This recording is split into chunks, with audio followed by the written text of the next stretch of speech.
Peggy 16.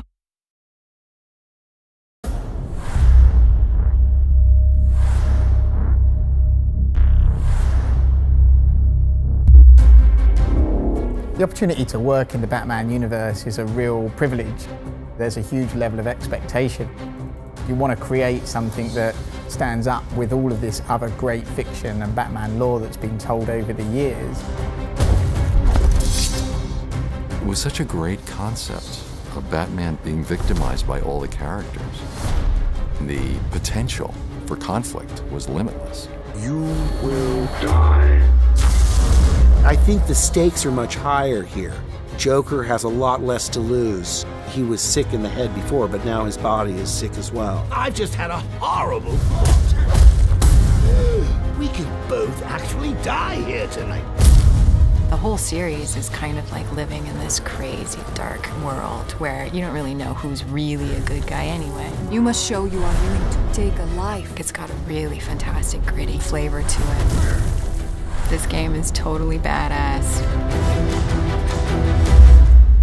Writing a story for a game is completely different, I think, to writing a story for a film.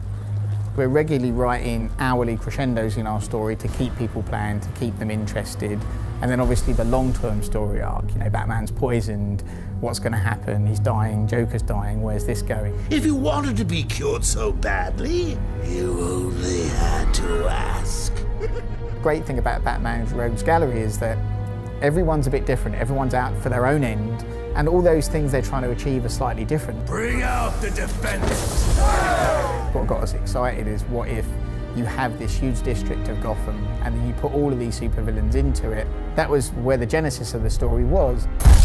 You will regret what you did, Mr. Cobblepot. To tell a classic complex Batman story in this huge open world we created is obviously a bit of a problem because, you know, we never know where the player's going to go. One of our solutions was to develop the surveillance system so that at any point you can listen into conversations that are happening live around you. There are lots of these kind of story elements that we are constantly drip feeding you throughout the game. They're all talking about events that you have witnessed or seen or been part of. What the hell happened? Don't know. Gas leak? In a church rooftop? A gas leak? No way. We'll write a ton of stories around the main story because we want to make sure that everything's consistent. So we go in and we'll write a story about Penguin. How did he get there? What was he doing before he came to Arkham City? Where does he go after Arkham City? And we'll do that for every character.